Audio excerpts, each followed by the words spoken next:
dahil nga sa sagutan ni na dating Pangulong Rodrigo Duterte at Senator Risa Hontiveros. Yan ay sa naging pagdinig ng Senate Blue Ribbon Subcommittee kahapon na hinggil sa war on drugs ng dating administrasyon. Sa naging interpelasyon, ito si Senator Hontiveros kay dating Pangulong Duterte, tinanong kasi nito ang dating Pangulo kung deserve ng mga kriminal na mamatay. Ayon naman kay Duterte, mas pipili nitong pakainin ang mga taong walang makain sa halip na pakainin ang mga kriminal kapag ang mga ito ay nakulong, sagot pa ito ng gobyerno. Git nga ng dating Pangulong Duterte, wala siyang pakialam kung saang impyerno mapupunta ang naturang mga kriminal. Narito ang bahagi ng naging sagutan ni Senator Risa Hontiveros at dating Pangulong Rodrigo Duterte.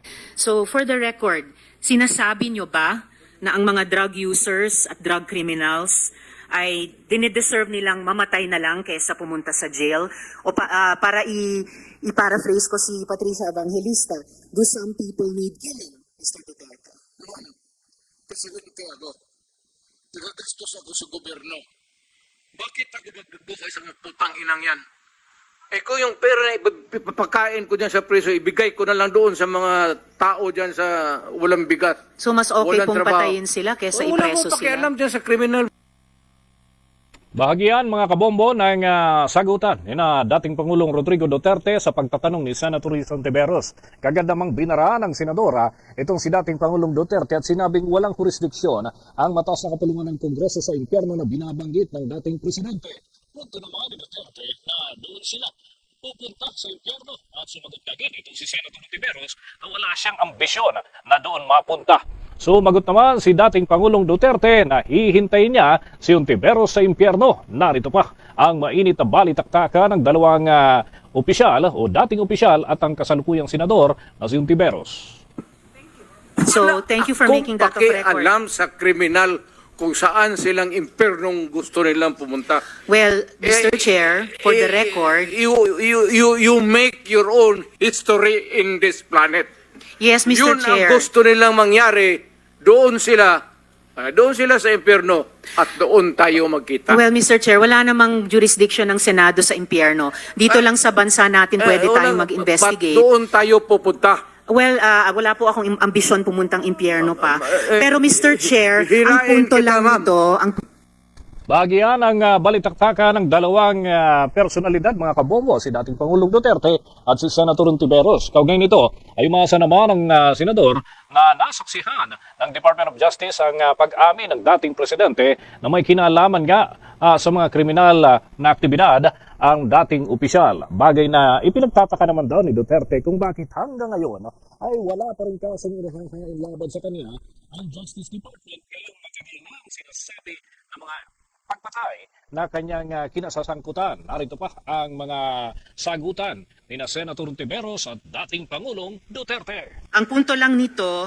ay nung magsisimula ang anumang police operations, drug-related police operations, supposed to be at sinabi ng mga resource persons, merong pong manual of operations, merong continuum of force sa pag-enforce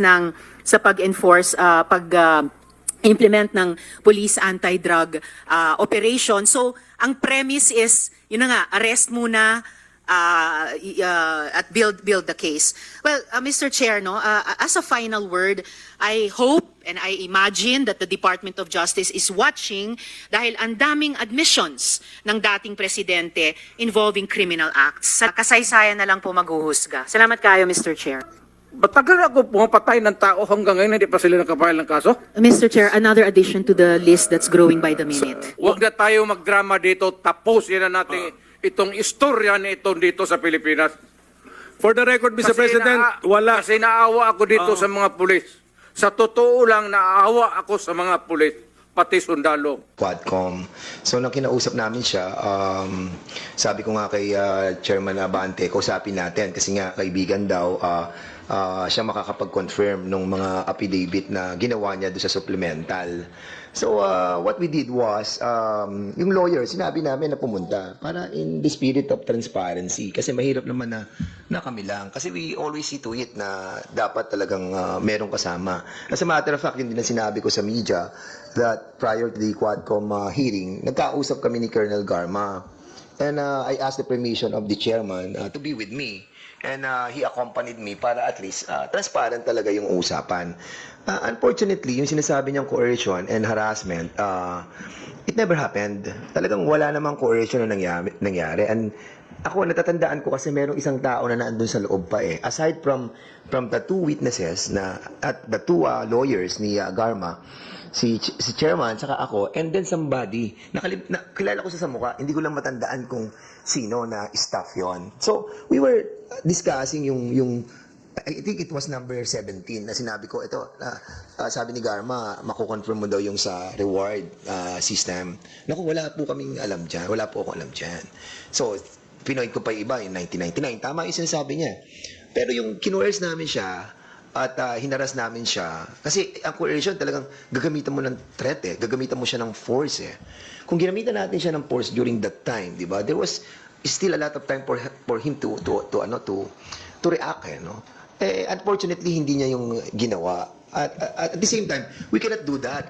Alam mo, it's so unethical for the two of us not telling, ano, yung sa mga chairman, like si Ace, si Chairman Acop, saka si Congressman Paduano, about do sa isyong yon. Kung pipilitin namin siyang magsalita. And it will be against sa ating procedure na to bet first yung mga magsasalita para at least sigurado tayo. So yun yung tunay na nangyari. But of course, meron din ako sinasabi na issue na yung reason kung bakit niya ginawa yon. Well, yun yung aking analysis dun sa pangyayari. Bakit nila ginagawa to against us? Well, unang-una, demolition yun. Pangalawa, it's an attack against me and against you, and most likely they really wanted to discredit the whole of the Quadcom, and it's quite unfair, no, to all of the members of the Quadcom, especially the chairman.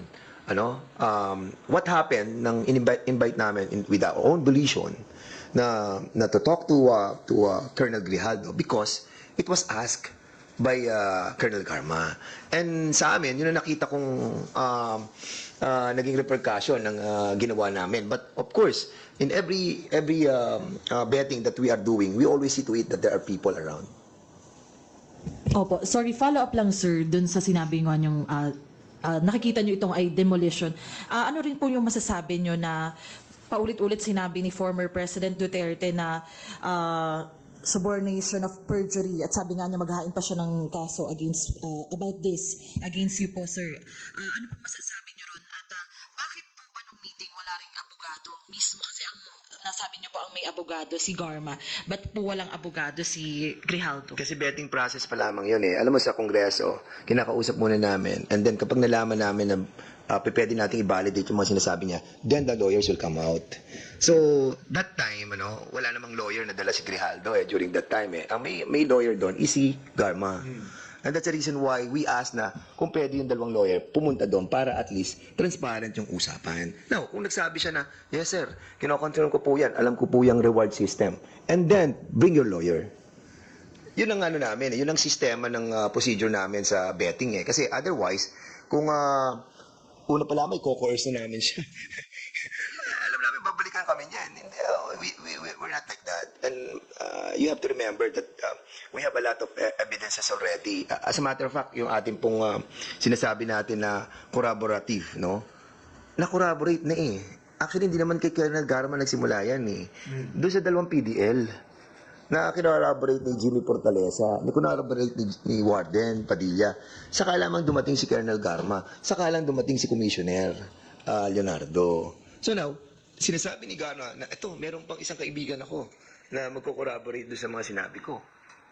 Well, actually, kahit wala siya, hindi nga siya pinag-uusapan namin, kaya nagulat ako nang nandun lang siya, nagsasalita siya against us. Well, script nila yun eh. Bahala sila doon. Well, panindigan niya kung ano magiging repercussion sa kanya dahil nga, we will not take that sitting down.